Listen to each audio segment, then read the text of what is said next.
Hello guys, welcome to all of you. Welcome बच्चों। हम पढ़ रहे हैं ज्योमेट्री, और ज्योमेट्री में ये क्लास 3 चल रही है हमारी क्वाड्रिलेटरल्स। इस पर्टिकुलर वीडियो में मैं आपको क्वेश्चंस प्रैक्टिस करवाने वाला हूँ क्वाड्रिलेटरल से रिलेटेड। बहुत बढ़िया बढ़िया सवाल हैं और बहुत कॉमन क्वेश्चंस हैं जो कैट में पूछे जाते हैं। मैं आपको शॉर्ट टेक्निक्स भी बताऊंगा और कंप्लीट बेसिक से भी पढ़ाऊंगा, मतलब बेसिक से बताने वाला हूँ क्वेश्चंस को कैसे सोल्व करना है। तो बढ़िया बढ़िया क्वेश्चंस करेंगे हम क्वाड्रिलेटरल्स के। सभी तरीके के क्वेश्चंस मैं बताऊंगा। अच्छे से देखिएगा वीडियो को कंप्लीट और नोट भी करिएगा क्वेश्चंस को। चलिए स्टार्ट करते हैं पहले क्वेश्चन से। First question, let's start now. तो क्वेश्चन नंबर 1 है हमारा। फर्स्ट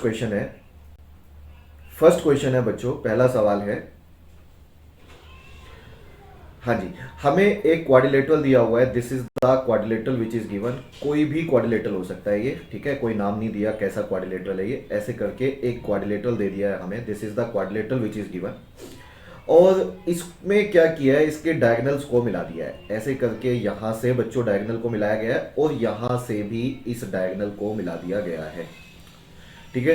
मुझे ये बताओ, इस क्वाड्रिलेटरल के अगर मैं यहाँ से डायगनल्स को मिला देता हूँ तो कितने ट्रायंगल्स बन जाते हैं? 4 बन जाते हैं। 1 2 3 4, 4 बन जाते हैं। इसमें से 3 का एरिया हमें दिया हुआ है। देखो ध्यान से सुनना क्वेश्चन में। इसका एरिया दिया हुआ है हमें 10 सेंटीमीटर स्क्वायर है। इस वाले ट्रायंगल का एरिया दिया हुआ है हमें 15 सेंटीमीटर स्क्वायर है, ये क्वेश्चन में गिवन है। और इस वाले ट्रायंगल का भी हमें दिया हुआ है 12 सेंटीमीटर स्क्वायर। इस वाले ट्रायंगल का पूछा हुआ है, मान लो ये x है, तो x का वैल्यू पूछा हुआ है हमसे। क्वेश्चन पूछा हुआ है कि find the value of x। x का वैल्यू बताओ क्या होगा। तो हमने कहा बता देंगे, बट कैसे बताएंगे? देखो क्वाड्रिलेटरल का क्वेश्चन है बट साथ में ट्रायंगल्स भी बनी हुई हैं। तो क्योंकि क्वेश्चन क्वाड्रिलेटरल से शुरू हुआ है तो मैंने क्वाड्रिलेटरल्स में ले लिया, बट मोर और लेस बच्चों ये जाता ट्रायंगल्स की तरफ ही है, ट्रायंगल्स की कॉन्सेप्ट्स पे ही जाता है। तो देखते हैं इस क्वेश्चन को कैसे करेंगे। तो मेरे साथ देखिए, बहुत अच्छा क्वेश्चन है और ध्यान से समझेंगे तो ऐसे ऐसे सवाल मतलब 10-15 सेकंड में आप उसके बाद कर भी सकते हैं। लेकिन पहले समझते हैं। आप एक बात बताओ यार, मैंने एक प्रॉपर्टी बताई थी, बच्चों को याद है? एक प्रॉपर्टी बताई थी जब मैं ट्रायंगल्स पढ़ा रहा था कि अगर कोई भी ट्रायंगल है बच्चों, हमें कोई भी ट्रायंगल दी हुई है, मैं दोबारा वो प्रॉपर्टी रिवाइज करवा रहा हूँ। तो अगर हम उस ट्रायंगल को 2 रेशो में m/n में बांट देते हैं, कोई भी लाइन डालते हैं वर्टेक्स से जो कि बेस को m/n में बांटती है, तो जो 2 ट्रायंगल्स बनते हैं, ये 2 ट्रायंगल्स, इन दोनों का एरिया क्या बच्चों को याद है? इन दोनों का जो एरिया होता है उसका भी रेशो m/n होता है। उसका भी रेशो m/n होता है। बताइए मुझे, ये बात क्लियर है सबको? जो 2 ट्रायंगल्स बनते हैं इन दोनों का भी रेशो वही होता है जो बेस का रेशो है। बेस का रेशो m/n है तो इन दोनों का एरिया भी m/n होगा, ठीक है। तो इस प्रॉपर्टी का यूज होता है यहाँ पे और क्वेश्चन बहुत जल्दी खत्म हो जाएगा। देखिए ध्यान से यहाँ पे बच्चों, यहाँ से देखो, यहाँ से देखो, ये ट्रायंगल नजर आ रही है सबको? Yes sir. देखो ये वाली ट्रायंगल नजर आ रही है, आप कैसे भी देख सकते हैं, बट मैं आपको कुछ ऐसे दिखा रहा हूँ। ऐसे देखना, क्या ये ट्रायंगल नजर आ रही है? हाँ जी सर, ये वाली ट्रायंगल, ये जो मैंने रेड किया है यहाँ से। और इसमें ये हमने एक लाइन डाल दी, ये लाइन डाल दी, तो इन दोनों का एरिया किस में क्या बना हुआ है? एरिया क्या क्या गिवन है हमें? 15 एंड 12। एरिया क्या क्या गिवन है हमें? 15 एंड 12। तो अगर इन दोनों का एरिया बच्चों 15 और 12 है तो कहना ही से इनका बेस भी 15:12 की रेशो में होगा। हमने अभी अभी पढ़ा, मतलब अगर ये बेस m है, ये n है, ये m है, ये n है, तो इसका भी तो रेशो वही होगा ना जिस रेशो में एरिया है। जिस रेशो में एरिया उसी रेशो में बेस होगा, उसी रेशो में बेस होगा। तो कैन वी से दैट अगर अगर एरिया का रेशो 15:12 है तो बेस का भी यही रेशो होना चाहिए, मतलब बेस 5:4 का रेशो में होना चाहिए। कहने का मतलब ये है कि अगर ये 5 है बेस, तो ये वाला बेस 4 होना चाहिए। Are you getting this point? ये बेस, हाँ जी, ये मैंने 3 पे काटा है तो ये 4 और ये 5, तो ये अगर ये 5 है तो ये 4 होना चाहिए, मतलब इन दोनों, ये दोनों बेस 5:4 की रेशो में है। अब एक बार दोबारा देखो और क्वेश्चन खत्म करते हैं बच्चों। अब एक बार मेरे साथ दोबारा देखिए, यहाँ से नीचे से अगर हम यहाँ से देखें, इधर से देखें इस चीज को, तो यहां से भी तो कहना ही से दैट ये ट्रायंगल है कंप्लीट। एक ब्लू कलर में देखो जो मैं ट्रायंगल दिखा रहा हूं आपको, और ये वाली लाइन, ये वाली लाइन कहना ही से बेस को 5:4 में बांटती है यदि, तो इन दोनों के जो एरिया है वो भी तो 5:4 की रेशो में होने चाहिए। यस सर, कहना ही से ये जो 10 और x है ये भी तो 5:4 की रेशो में होने चाहिए, उसी रेशो में होनी चाहिए जिस रेशो में बेस है। यही वाली प्रॉपर्टी तो है। अब इधर से देख रहे हैं हम, तो कहना ही से दैट जो 10/x है बच्चों, जो a1/a2 है, वो इक्वल होना चाहिए 5/4 के, जिस रेशो में बेस है उसी रेशो में इक्वल होना चाहिए। तो बिल्कुल होना चाहिए सर, तो ये 2 हो जाएगा और x का वैल्यू हमारा कितना आ जाएगा, x का वैल्यू 8 आ जाएगा। 8 ही सवाल का सही आंसर है। 8 is the right answer of this question. तो बताओ ये क्वेश्चन समझ में आया? बच्चे कहते हैं सर ये ट्रायंगल की तरफ गया क्वेश्चन। हाँ जी, गया तो ट्रायंगल की तरफ है बेटा, लेकिन स्टार्ट कहाँ से हुआ था? क्वाड्रिलेटरल से। तो कई बार चीजें छुपी होती हैं, कई बार छुपी होती हैं, हमें ये लगता है कि अच्छा क्वाड्रिलेटरल बना हुआ है तो कहीं ना कहीं क्वाड्रिलेटरल की ही प्रॉपर्टी लगेगी, ऐसा जरूरी नहीं होता। जैसा मैंने बताया, मैंने लगभग मतलब मिनिमम 9-10 वीडियोस तो आपको दिखाए हैं ट्रायंगल्स पे टोटल मिला के, ट्रायंगल और एडवांस ट्रायंगल के। तो सबसे ज्यादा इंपॉर्टेंट रोल ट्रायंगल प्ले करता है बच्चों, उसी की प्रॉपर्टी आगे यूज होती है, चाहे वो क्वाड्रिलेटरल हो, चाहे वो आगे हम सर्कल्स पढ़ेंगे, चाहे वो मेंसुरेशन पढ़ेंगे, चाहे पॉलीगन्स पढ़ेंगे, सभी जगह कहीं ना कहीं ट्रायंगल यूज होता है। तो triangle plays a very important role in questions.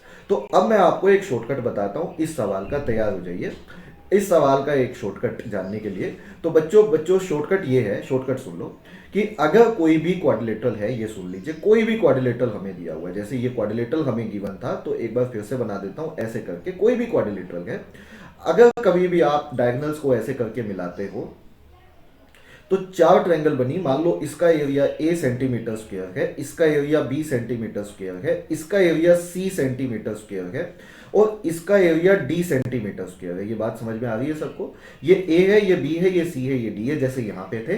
तो हमेशा याद रखिएगा कि जो अपोजिट ट्रायंगल्स बने हुए हैं, जो ये इसके अपोजिट ये वाला है, इसके अपोजिट ये वाला है, इनका एरिया का प्रोडक्ट हमेशा सेम होता है। क्या सर? इनके एरिया का प्रोडक्ट हमेशा सेम होता है।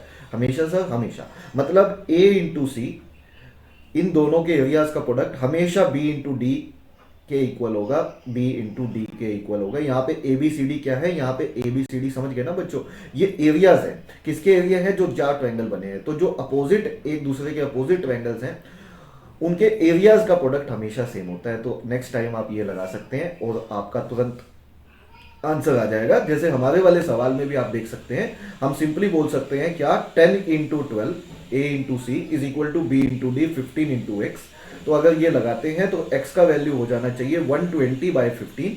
तो 120/15 होता है 8 और 8 इस सवाल का आंसर है बच्चों। 8 is the right answer of this question. तो आई होप सो ये क्वेश्चन क्लियर है। बहुत अच्छा सवाल था और बहुत कॉमन सा सवाल है। ऐसे ऐसे क्वेश्चन कैट में बिल्कुल मिल जाते हैं हमें। चलिए दूसरा क्वेश्चन देखते हैं, क्वेश्चन नंबर 2, सेकंड क्वेश्चन की तरफ चलते हैं। तो सेकंड क्वेश्चन क्या कहता है बच्चों, वो देख लीजिए। क्वेश्चन नंबर 2 सेज दैट, हाँ जी, सेकंड क्वेश्चन सुनिएगा। सेकंड क्वेश्चन है हमारा, ऐसा ही क्वेश्चन है, एक बार फिर से सुन लो। हमें फिर से एक क्वाड्रिलेटरल दिया हुआ है। ये भी बड़ा कॉमन सा क्वेश्चन है बच्चों, कैट में बहुत बार इस तरह के क्वेश्चन मिलते हैं। तो मैं आपको यहाँ पे दिखा रहा हूँ कि क्या क्या क्वेश्चंस बन सकते हैं। तो ऐसे करके एक ट्रायंगल दे दिया, ऐसे करके एक ट्रायंगल दे दिया, हाँ जी, समझना जरा चीज को। और इनके सबके मिड पॉइंट्स को ले लिया। किसको ले लिया सर? इनके सबके ये मिड पॉइंट्स हैं। क्या है ये? Mid points. मैं नाम दे देता हूँ। ABCD एक क्वाड्रिलेटरल है। ABCD इज एनी क्वाड्रिलेटरल, ठीक है। ABCD हमें क्वाड्रिलेटरल है ये, ठीक है। हमें नहीं पता इसके अलावा क्या है, बस क्वाड्रिलेटरल पता है हमें। ABCD इज अ क्वाड्रिलेटरल, ये हमें गिवन है। तो ABCD एक क्वाड्रिलेटरल दिया हुआ है, इसके अलावा ये मिड पॉइंट्स दिए हुए हैं। EFGH are mid points of corresponding sides, ठीक है। EFGH are mid points of corresponding sides, लिख भी लीजिए। EFG and H are mid points, ये सभी क्या है? मिड पॉइंट्स हैं। आर मिड पॉइंट्स, किसके मिड पॉइंट्स हैं? These are the mid points of corresponding sides, corresponding sides, जो भी साइड्स पे बने हुए हैं ये। इसके अलावा बच्चों अब इसने क्या किया, इन अपोजिट वर्टेक्स को ऐसे करके ज्वाइन कर दिया, इसको इसके साथ ज्वाइन कर दिया, इसको इसके साथ ज्वाइन कर दिया। तो मुझे बताओ, यहाँ पे इसको नाम दे दो आप O। तो यहाँ पे कितने क्वाड्रिलेटरल बन गए? बच्चे कहते हैं सर अब 4 क्वाड्रिलेटरल बन गए हैं इस क्वाड्रिलेटरल के अंदर, है ना। ये पूरा क्वाड्रिलेटरल 4 क्वाड्रिलेटरल्स में बट गया है। इसमें से हमें 3 क्वाड्रिलेटरल के एरिया दिए हुए हैं इस बार। इसका एरिया दिया हुआ है 10 सेंटीमीटर स्क्वायर इस बार। इसका एरिया हमें दिया हुआ है 15 centimetre square, this is 15 centimetre square, this is 12 centimetre square. और इसका एरिया पूछा हुआ है। इस बार वो मत लगा देना, इस क्वेश्चन में और पिछले वाले सवाल में फर्क है बच्चों। उसमें हमने डायगोनल्स को ज्वाइन किया था, यहाँ पे मिड पॉइंट्स को, अपोजिट मिड पॉइंट्स को ज्वाइन करके 4 क्वाड्रिलेटरल बनाए हैं, जिसमें से 3 के एरिया पता है, चौथे का निकालना है हमें। तो उसका एरिया x बोला हुआ है, तो हमें x का वैल्यू निकालना है। तो ये भी बहुत अच्छा क्वेश्चन है, ये भी बहुत अच्छा सवाल है, उसी पे सवाल है। मुझे एक छोटी सी बात बताओ आप लोग एक छोटी सी प्रॉपर्टी मैं आपसे पूछना चाहता हूँ बच्चों, मैंने सारी करवाई हुई है, मैं जस्ट एक बार रिवाइज करवाता हूँ बच्चों को।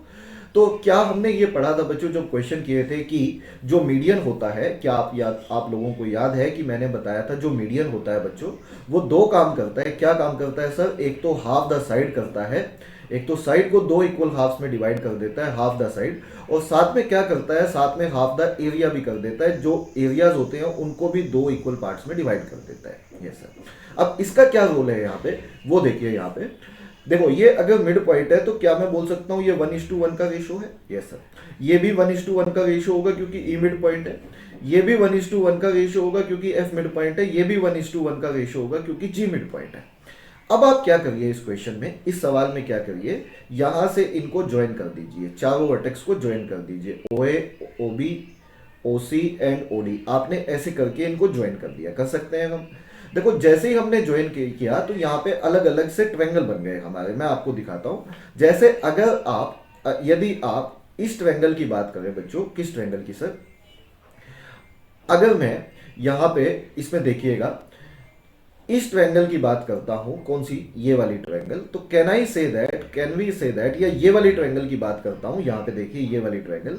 कैन आई से दैट, अगर अगर ये 1:1 की रेशो में बट गया है तो OH जो है वो मीडियन का काम करेगा। Yes sir. जो AOD ट्रायंगल है उसमें OH जो है वो मीडियन का काम करेगा क्योंकि ये 1:1 की रेशो में बांट दिया है। तो कहना ही से मीडियन दो काम करता है, half the side half the area. तो एरिया भी तो दो इक्वल पार्ट्स में डिवाइड कर देगा ना वो।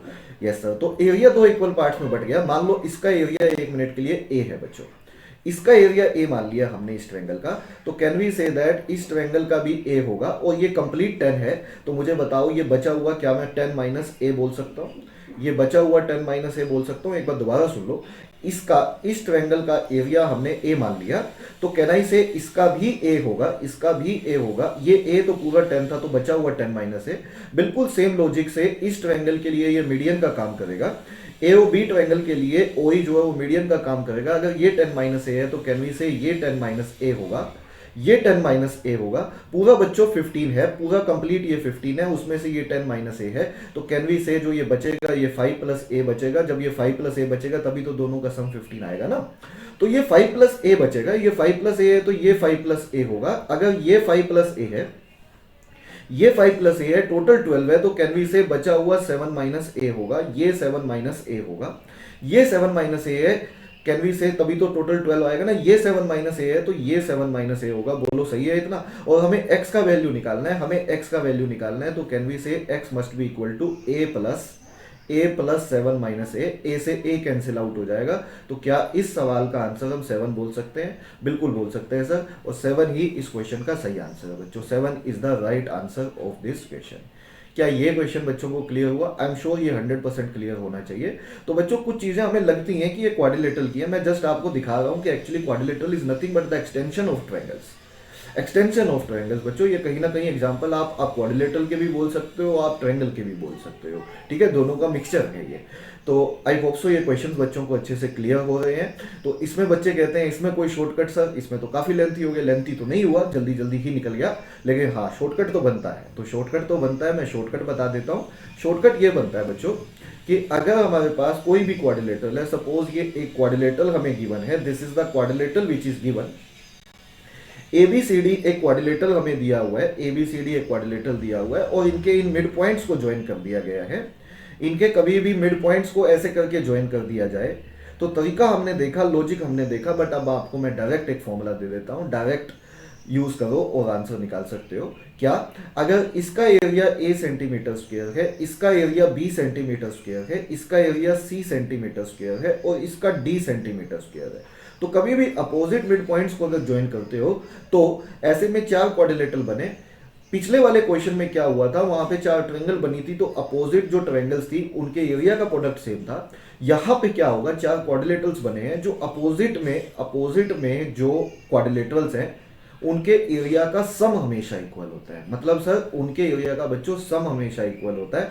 कहने का मतलब है कि A प्लस सी अपोजिट, देखो A के अपोजिट C है तो A प्लस सी, इन दोनों का जो एरिया का सम आएगा वही B प्लस डी का आएगा हमेशा सर, ये हमेशा है। ऐसे ऐसे सवालों में हमेशा लगेगा। आपको जो मैंने क्वेश्चन करवाया है आप कंफर्म कर सकते हैं। आपको जो सवाल मैंने दिया था अभी करवाया था वो आप कंफर्म कर सकते हैं क्या सही आ रहा है। देखो 10 plus 12 can we say 10 plus 12 is equal to b plus d is equal to b plus d. B कितना है 15 है बच्चों और डी कितना है हमारा x है, तो कैन वी से x का वैल्यू हमारा 7 आ जाएगा और 7 ही सवाल का आंसर था, 7 ही सवाल का आंसर है। तो आई होप सो ये क्वेश्चन भी बच्चों को अच्छे से क्लियर हुआ है, बहुत अच्छा सवाल था और आई एम श्योर ये पूरा सवाल अच्छे से क्लियर हो गया होगा बच्चों। तो मैं तीसरे सवाल की तरफ चलूंगा, देख लीजिए अच्छे से समझ में आने चाहिए। तो इसके बाद हम तीसरे क्वेश्चन की तरफ बढ़ रहे हैं, थर्ड क्वेश्चन देखेंगे, वो भी बड़ा जबरदस्त सवाल है। मतलब मैं आपको सभी बढ़िया से बढ़िया क्वेश्चंस करवा रहा हूँ बच्चों। मेरा मानना है कि इजी क्वेश्चंस तो आप कहीं मर्जी से भी कर लेंगे, हालांकि मैं इजी क्वेश्चंस भी साथ में बीच में ले लेता हूँ। सभी तरह के क्वेश्चन मैं यहाँ पे प्रैक्टिस करवा रहा हूँ, मैं अपने लिए कोई क्वेश्चन नहीं रख रहा। मतलब जो मुझे लगता है कि बच्चों को करवाना चाहिए वो तो करवाता ही करवाता हूँ, अगर मुझे आसान भी लगता है तब भी मैं करवाता हूँ, क्योंकि वो हो सकता है मुझे आसान लग रहा हो, लेकिन मतलब मुझे 100% यकीन है कि बच्चे कर सकते हैं इसके बाद हर तरीके का सवाल। तो ये देखिए एक और तीसरा सवाल जो बच्चों को मुश्किल लगता है। मैं फिर बोल दूं बच्चों, क्वेश्चन बड़ा सिंपल है लेकिन इजी नहीं है, लिटरली इजी नहीं है बट सिंपल क्वेश्चन है, मतलब बहुत सिंपल वे से कर सकते हैं। तो थोड़ी सी नजर चाहिए, क्वेश्चन दिखाता हूं आपको। सवाल ये है, थर्ड क्वेश्चन ये है, तीसरा सवाल ये है। क्वेश्चन नंबर 3 सेज दैट एक हमें स्क्वायर दिया हुआ है, this is the square which is given, this is the square which is given. ये बना लीजिए, A B C D is a square. It is given that A B C D is a square. It is given that ABCD एक square है and E is any point, यहां पे ले लेता हूं, कहीं भी हो सकता है ये, ठीक है। E is any point on DC, ठीक है, हमें पता नहीं है कहां पे है but E is any point on DC such that, आगे कुछ डाटा दिया होगा, E is any point on DC, point on DC, DC के ऊपर ये पॉइंट है।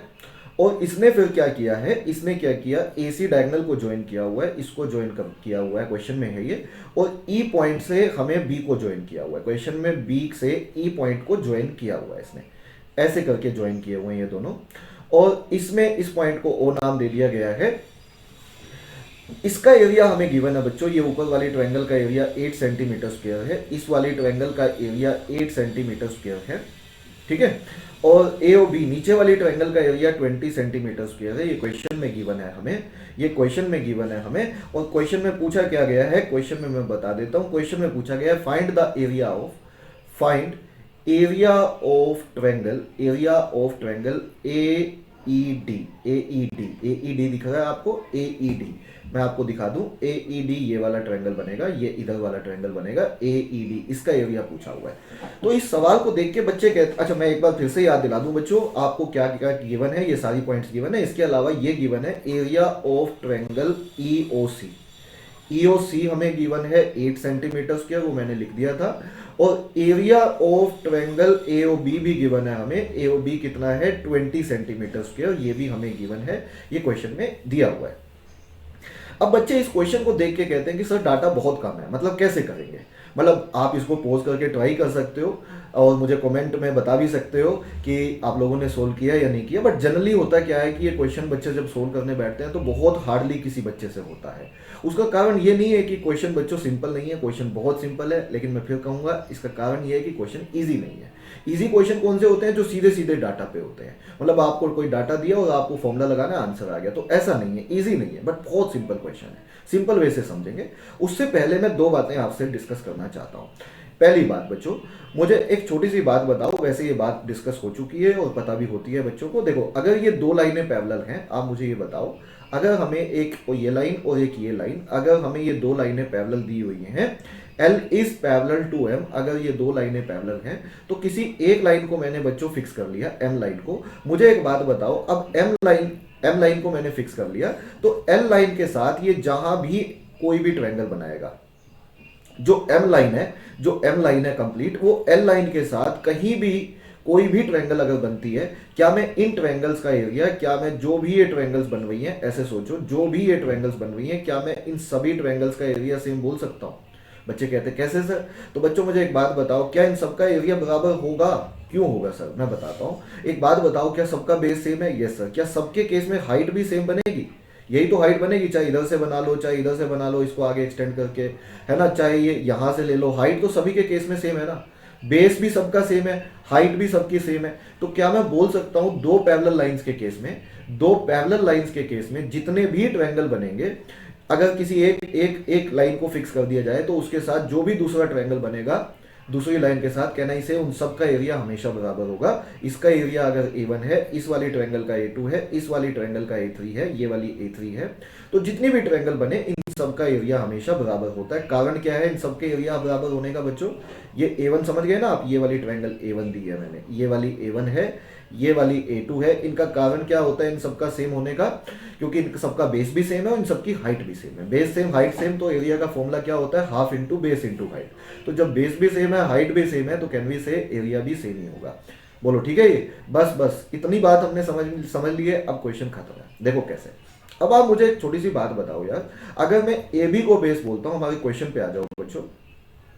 अगर मैं ए बी को बेस बोलता हूं, ये ए बी हमारा बेस है, ये ए बी हमारा बेस है, तो ए बी को अगर बेस बोलता हूं तो कहना ही से जो area triangle A C B का होगा, जो एरिया ट्रायंगल, अच्छा इसका एरिया कुछ एज्यूम कर लेता हूं, इसका एरिया ए सेंटीमीटर स्क्वायर है, हमें पता नहीं है तो ए मान लिया इस वाले का, इतने पोर्शन का। तो अब मैं कुछ इसमें देखो क्या बता रहा था, कहना ही से जो अगर बेस ए बी मानता हूं तो, और ऊपर वाली सी डी पैरेलल है इसके, तो जो एरिया ए सी बी का होगा, दिख रही है A C B triangle complete A C B, can I say that उस उतना ही एरिया ए ई बी का होगा। पहले तो इतनी बात बता दो, इन दोनों का एरिया बराबर होगा। नहीं आया समझ में? आगे ये बात बच्चों देखो, मैंने कहा कि जितना area triangle A B C का, यहां पे लिखता हूं, जितना area triangle A B C का होगा उतना ही तो area triangle A B E का होगा। क्यों? क्योंकि बेस सेम हाइट सेम, दोनों की बेस सेम है, हाइट सेम है। Yes sir. अब आप मुझे बताओ ए बी सी का एरिया कितना है? ए बी सी का एरिया सर A+20 है। बोलो सही है?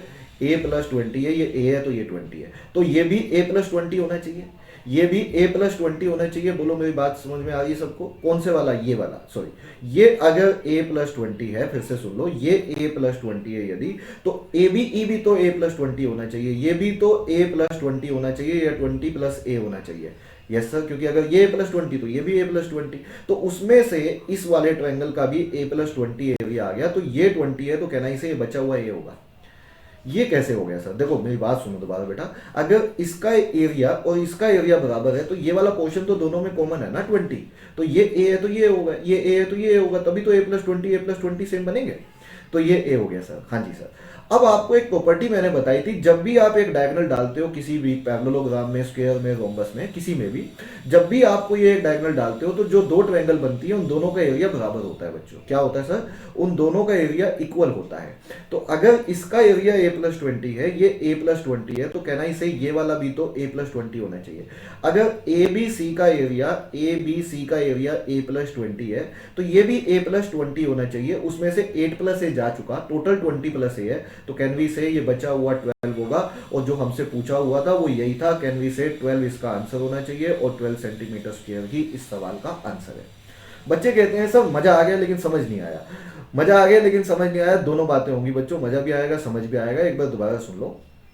आप मुझे ये बताओ यार कि अगर ये डायगोनल आप डालते हो, सबसे पहले तो कहना ही से शुरू से बता देता हूं एक बार कि दो पैरेलल लाइन के केस में जो भी आप ट्रायंगल बनाते हो उनका एरिया इक्वल होता है। तो अगर ये वाला बेस मैं लेता हूं तो इसके साथ जो ये दो ट्रायंगल है इन दोनों का एरिया बराबर होगा बच्चों।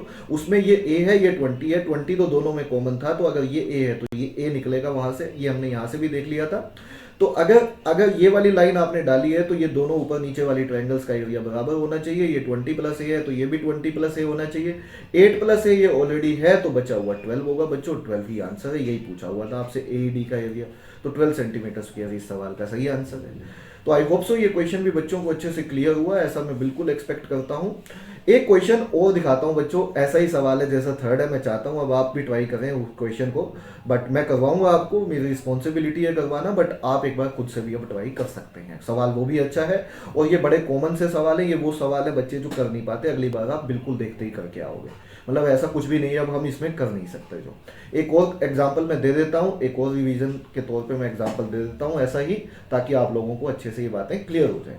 तो क्वेश्चन नंबर 4 देख लीजिए, इसी पे एक और सवाल ले लेते हैं। क्वेश्चन नंबर 4 है, चौथा सवाल है हमारे पास इसका, कि एक रेक्टेंगल दिया हुआ है ABCD is a rectangle like this. ABCD is a rectangle like this. A B C D एक रेक्टेंगल दिया हुआ है हमें, ए बी सी डी एक रेक्टेंगल दिया हुआ है। ए सी यहां से हमने एक डायगोनल डाल दिया, दिस इज लाइक दिस। ए सी हमने एक डायगोनल डाल दिया और अगेन जैसे पहले दिया हुआ था यहाँ पे एक एफ पॉइंट दिया हुआ है, ठीक है, या ई पॉइंट दिया हुआ है, एफ क्यों नाम दें, ई ही नाम दे देते हैं। क्वेश्चन में बेसिकली ऐसे कुछ दिया हुआ है, जैसे क्वेश्चन में दिया हुआ है मैं वैसे ही दिखा देता हूँ। ये एफ ई नाम दिया हुआ है बच्चों, ई क्वेश्चन में दिया हुआ है इसको नाम, बेसिकली इसको यहाँ से ज्वाइन कर दिया है और उसने इसको ई नाम दिया हुआ है, जो भी दिया हुआ है वो ले लिया है मैंने इसमें, ठीक है। और इसका एरिया 2 सेंटीमीटर स्क्वायर दिया हुआ है और इसका एरिया 3 सेंटीमीटर स्क्वायर दिया हुआ है, समझ गए। जैसे पहले दिया हुआ था इसका 2, इस बार नीचे वाले का नहीं दिया, इस वाले का 3 दे दिया है, समझ गए। ई बी सी का एरिया 3 दे दिया है। और इस बार आपसे पूछा हुआ है find area of quadrilateral, area of quadrilateral, कौन से क्वाड्रिलेटरल का सर एरिया पूछा हुआ है, ए ई एफ डी, ए ई एफ डी का एरिया हमसे पूछा हुआ है। एक बार फिर से मैं बता दूं आपको क्या क्या दिया हुआ है बच्चों। इस बार आपको ए बी सी डी एक रेक्टेंगल दिया हुआ है, A B C D is a rectangle, ये एक रेक्टेंगल गिवन है हमें, ठीक है, इतनी बात। ए बी सी डी एक रेक्टेंगल गिवन है। एरिया हमें दिया हुआ है एफ ई सी का, ट्रायंगल एफ ई सी का एरिया 2 सेंटीमीटर स्क्वायर है। एरिया हमें दिया हुआ है ट्रायंगल बी ई सी का बच्चों 3 सेंटीमीटर स्क्वायर है। और हमसे पूछा हुआ है ये वाला क्वेश्चन, ये क्वेश्चन पूछा हुआ है, सिर्फ ये दोनों दिए हुए हैं। तो बच्चे कहते हैं फिर सर डाटा बहुत कम है, लेकिन डाटा इतना ही काफ़ी है बच्चों, इतने ही डाटा में हमारा काम चल जाएगा। तो इसमें मैं 2 कॉन्सेप्ट लगाने वाला हूँ, एक तो अभी अभी समझाया था, पहले वही कॉन्सेप्ट से सॉल्यूशन देखो, और फिर एक और छोटी सी बात आपसे करूँगा। पहले तो मुझे ये बता दो बच्चों, आप लोगों को याद है कि कभी भी 2 ट्रायंगल अगर सिमिलर होते हैं, क्या बच्चों को याद है कि अगर कोई 2 ट्रायंगल अगर बच्चों सिमिलर होते हैं तो उनकी कोरस्पॉन्डिंग जो साइड्स का रेशियो होता है, ये मैंने बताया था, can we say that square root of their corresponding areas होता है, यस और नो। भाई सिमिलैरिटी में हमने किया था, अगर 2 ट्रायंगल सिमिलर होते हैं तो क्या होते हैं सर, सिमिलर होते हैं। अगर 2 ट्रायंगल सिमिलर हैं तो उनकी जो साइड्स का रेशियो है वो square root of ratio of their corresponding areas होता है। ये ध्यान रखिएगा, ये सिमिलैरिटी का कॉन्सेप्ट था, ठीक है। मैं सिमिलैरिटी याद दिला रहा हूँ, ट्रायंगल्स में पढ़ा था हमने, तो वो क्यों याद दिला रहे हो सर, वो बता रहा हूँ। देखो यहाँ पे वो बता रहा हूँ, ये बताओ सबसे पहले तो ये बताओ, ये वाली प्रॉपर्टी भी आज हमने इस पर भी सवाल देखा। अगर ये एक ट्रायंगल है बच्चों, ये कंप्लीट जो रेड में दिखाई है, ये एक ट्रायंगल है एफ सी बी, तो ये वाली लाइन इन दोनों एरिया को किस रेशियो में बांटती है, 2:3। किस रेशियो में बांटती है, 2:3, ठीक है, ये 2:3 में बांटती है। इसको आप ऐसे ज्वाइन कर सकते हो, इसको ऐसे करके ज्वाइन कर सकते हो, ठीक है। अब आप मुझे इतना बताओ कि अगर ये 2:3 में बांटती है, या चलो 1 मिनट इसको दूसरे तरीके से देखो, ये सिमिलैरिटी के तरीके से ही बताता हूँ, उससे और ज़्यादा आसान है, उसी से एक्चुअली क्वेश्चन होगा, क्योंकि ये दोनों का एरिया गिवन है, इसका एरिया हमें गिवन नहीं है। आप ये बताओ, क्या मैं इसमें ये बोल सकता हूँ ट्रायंगल एफ ई सी, ध्यान से सुनना, triangle F E C similar to triangle A E B होगा? कैसे सर, कैसे सिमिलर टू ट्रायंगल, कैसे सर? भाई एफ सी जो है वो पैरेलल है ए बी के, एफ सी जो है वो अगर पैरेलल है ए बी के, एफ सी जो लाइन है वो पैरेलल है ए बी के, तो कहना इसे ये एंगल इस एंगल के इक्वल होगा, these are known as alternate interior angles. ये वाला एंगल इस एंगल के इक्वल होगा, ऑल्टरनेट इंटीरियर एंगल्स। ये वाला एंगल इस एंगल के इक्वल होगा, वर्टिकली अपोजिट एंगल्स। तो अगर ये दोनों ट्रायंगल सिमिलर हैं, अगर ये दोनों ट्रायंगल सिमिलर हैं, तो कैन वी से इनके कोरस्पॉन्डिंग कैन वी से साइड्स का रेशियो भी यही बनेगा। मतलब अगर ये दो ट्रायंगल अगर सिमिलर हैं, तो सबसे पहले तो ये बताओ मेरे को, अगर ये दोनों ट्रायंगल सिमिलर हैं तो हम इनकी कोरस्पॉन्डिंग साइड्स मतलब F C by A B, क्या मैं बोल सकता हूँ, जो F C by A B बनेगा बच्चों, वो उसी रेशियो में बनेगा जिस रेशियो में F E by E B है। F E by E B है, आप देख पा रहे हो F E by E B को, yes sir, F E by E B. अब मैं वो एक प्रॉपर्टी आपको बता रहा था कि अगर ये वाली ट्रायंगल आप देखते हो, सुनो जरा ध्यान से, ये वाली ट्रायंगल, इसमें अगर इन दोनों का एरिया 2:3 है, तो आपको याद है अभी अपने प्रॉपर्टी पढ़ी थी, अगर एरिया 2:3 में बढ़ता है तो ये बेस भी 2:3 में बटेगा, ये वाला बेस भी 2:3 में बटेगा, यस सर। तो ये 2:3 की रेशियो में हो गया बच्चों, ये वाला 2:3 की रेशियो में हो गया। देखो क्वेश्चन फिर बता दूं, क्वेश्चन बहुत सिंपल है बच्चों, लेकिन इजी बिल्कुल नहीं है, लेकिन सिंपल है। सिंपल कैसे है मैं आपको बताता हूं। देखो अगर इन दोनों का एरिया 2:3 है तो बेस भी उसी रेशियो में होगा 2:3, और अगर F E is to A B 2:3 है तो can we say F C is to A B भी तो 2:3 होगा।